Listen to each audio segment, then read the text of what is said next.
Welcome to Ortho Reports podcast. Today we're diving into a really fascinating case, a story of surgical innovation where a surprisingly simple fix solved a painful, lifelong problem for a young patient. So let's get right into it. I mean, it sounds like something out of science fiction, right? How do you actually make a bone longer? You can't just stretch it. This is the central puzzle we're going to unpack today, and the solution is just a brilliant piece of bioengineering.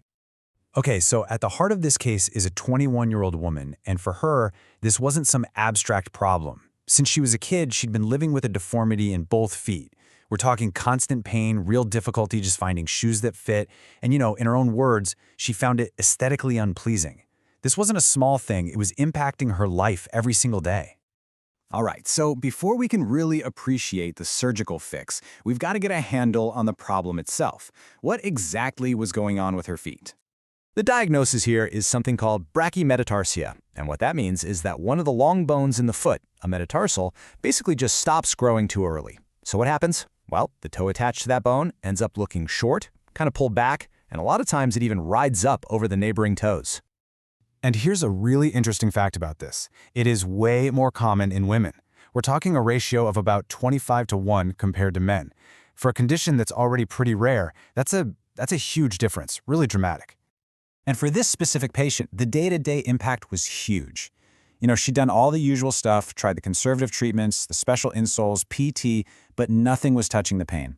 So this was way more than just a cosmetic issue. It was a real functional problem, a source of constant discomfort. When you look at the x-rays, the problem becomes crystal clear. You can see that the fourth metatarsal in both of her feet is a full 2 centimeters shorter than it's supposed to be. Now normally, the heads of these bones form a nice smooth curve. We call it the metatarsal parabola.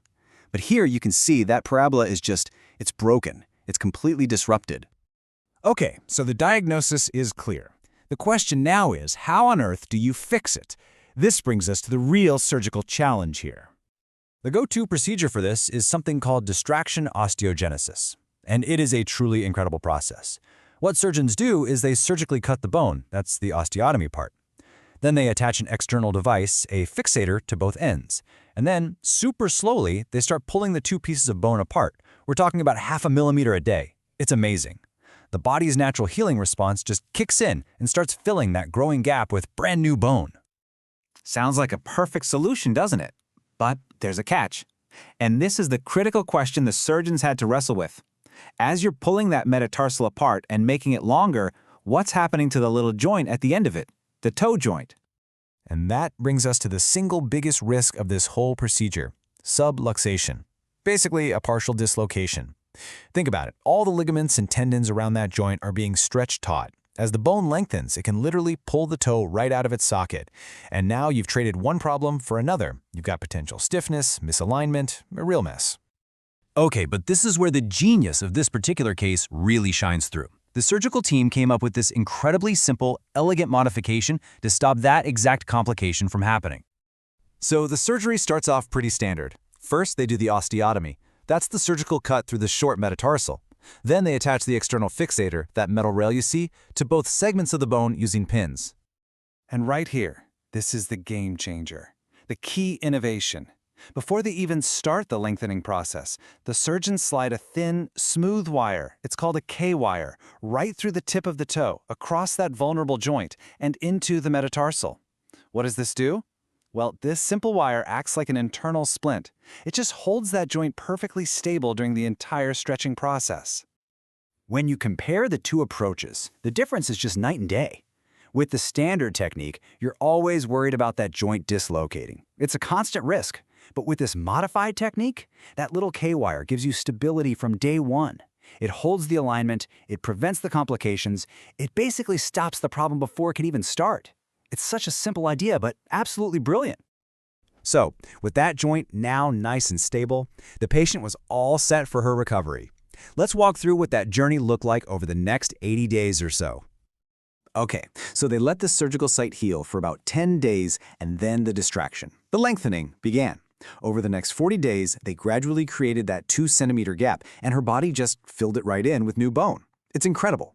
By day 60, the external fixator came off, and just 20 days later, at the 80-day mark, she was walking with her full weight on it. Just amazing. And the outcome? It was a total success. The procedure did exactly what it was designed to do. They added 2 centimeters of new bone, which in this case was about a 20% increase in length, and just perfectly restored the bone to its proper size. And the x-rays really tell the whole story. You go from that 2 centimeter shortening before the operation to 1 month in, where you can see the distraction happening, and then fast forward to 6 months out. The x-rays show a totally healed, fully lengthened bone. That beautiful metatarsal arch, restored, on both feet. For the patient, the result was nothing short of life-changing. She was completely pain-free. She had full movement back in her toe. The shape of her foot was back to normal. That one problem that had bothered her since she was a little kid was just gone, solved. So, what's the big takeaway here? What's the clinical lesson we can pull from this one successful case? Well, the authors of the case report really say it best in their clinical message. Distraction osteogenesis is, without a doubt, one of our best methods for these lengthening procedures. But, and this is the key, by adding simple, smart modifications, like that little stabilizing wire, we can dramatically reduce complications. We can make the whole thing safer, more reliable, and ultimately get a much better outcome for our patient. And that really leaves us with a final thought to chew on. The core principle here was so simple: provide stability, and then let the body's own regenerative processes do their work. It really makes you wonder, doesn't it?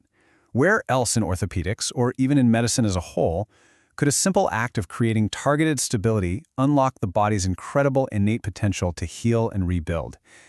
Thank you for listening.